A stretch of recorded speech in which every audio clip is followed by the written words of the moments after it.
அன்பான சகோதர சகோதரிகளே, தேவ பிள்ளைகளே, கிறிஸ்துவின் மனவாட்டிகளே, உங்கள் அனைவருக்கும் நம்ம ஆண்டவராக இயேசு கிறிஸ்துவுடைய கிருபையும் சமாதானமும் நம்மில் என்றும் உண்டாயிருப்பதாக. ஆமீன்.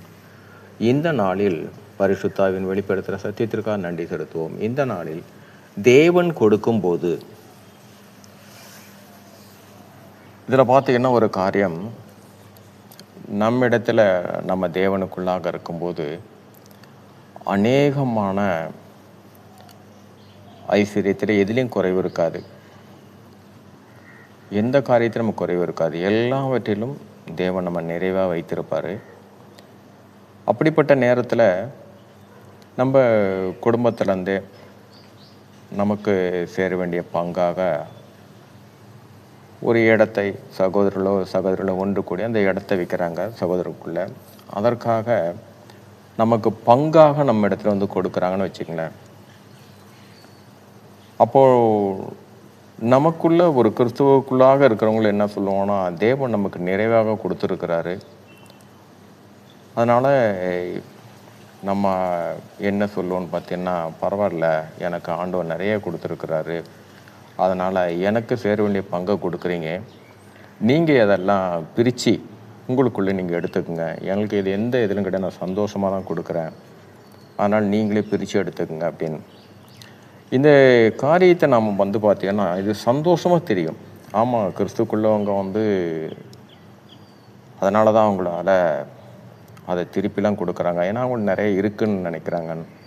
ஆனால் இந்த காரியம் நமக்கு சந்தோஷமாக தான் படும்.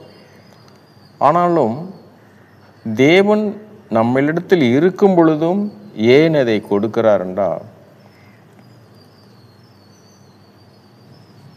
பிற்காலத்தில் நான் கொடுத்தது உனக்கு தேவைப்படும் என்று தேவன் அறிந்தவர். ஏனென்றால் தேவன் எப்பொழுதுமே நடக்குகிற காரியமும் நடக்க போகிற காரியத்தை மாத்திரம்தான் அவர் வெளிப்படுத்துவார். நடந்து முடிந்த காரியத்தை ஒரு நாளும் வெளிப்படுத்த மாட்டார். அதனால் இவ்வளவு ஐஸ்வர்யத்தையும் கொடுத்த தேவன் இதையும் கொடுக்கிறார் என்றால், பிற்காலத்தில் இந்த நான் இப்பொழுது உனக்கு கொடுத்தது இது கண்டிப்பாக ஒரு நேரம் வரும், அப்பொழுது அது உனக்கு தேவைப்படும் என்று தேவன் அறிந்திருப்பார். அநேகருக்குள்ள பார்த்தீங்கன்னா இது நியாயமாக தெரியும். ஆனால் தேவன் கொடுக்கும்போது எப்பவுமே சரி, இது வெறும் பணத்தினால் மாத்திரமல்ல, சகல காரியத்திலுமாக தேவன் ஒவ்வொரு நேரத்தில் கொடுத்து கொண்டே இருப்பார். இந்த கொடுத்ததுக்கெல்லாம் கணக்கு ஒப்புவிக்க வேண்டிய ஒரு காலமும் உண்டு. அதனால் எதை தேவன் கொடுத்தாலும் சரி, அது கண்டிப்பாக அப்படி எங்களுக்கும் அப்படி ஒரு காரியம் வந்தது அப்படின்னு நினைக்கிறீங்கன்னா, அப்படி வரும்போது நீங்கள் அதை எடுத்து ஏதோ ஒரு காரியத்தில் உங்களுக்கு வந்த பங்கை நீங்கள் வந்து முதலீடு பண்ணுங்க. ஏதோ ஒரு காரியத்தில், வங்கிகளையோ இல்லை ஏதோ ஒரு காரியத்தில் அதை முதலீடு பண்ணுங்க. அதை எடுக்கவே கூடாது.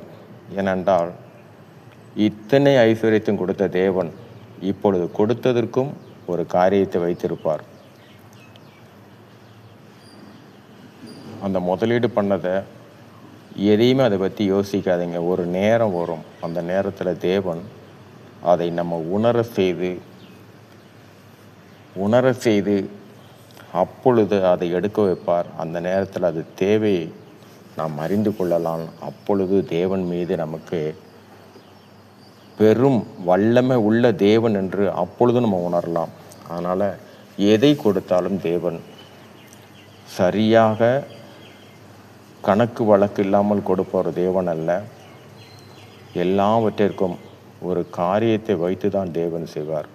அது போல் இனி வரும் ஒரு காலத்தில் இந்த மாதிரி ஒரு சம்பவங்கள் நடந்தாலும் நீங்கள் எண்ணி பாருங்கள், இப்படி எனக்கு முன்னாடி ஒரு 5 வருஷம் 10 வருஷத்துக்கு முன்னாடி எனக்கு ஒரு சம்பவம் நடந்ததா, அன்னைக்கு நான் வேண்டாம் நான் ஒன்று கொடுத்தனே, அதனுடைய தேவைப்பாடு உங்களுக்கு இப்போ தேவைப்படுதான்னா கண்டிப்பாக தேவைப்படும். ஏனென்றால் கொடுப்பது எல்லாம் நமக்கு தேவன் தான்.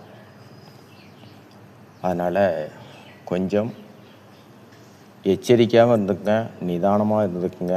ஏனால் தேவன் கொடுக்குற ஒவ்வொன்றுக்கும் நம்ம கணக்கு ஒப்புவிக்க வேண்டியிருக்கும். சரி, இந்த நாளும் நம் பரிசுத்தாவை வெளிப்படுத்துகிற சத்தியத்திற்காக நன்றி செலுத்துவோம். இந்த காரியத்தின் மூலம் எல்லாவற்றிலும் மூவரிலும் ஒருவராக இருக்கிற தேவனே, உம்முடைய நாமம் ஒன்றுக்கே மகிமை உண்டாதாக. ஆமென்.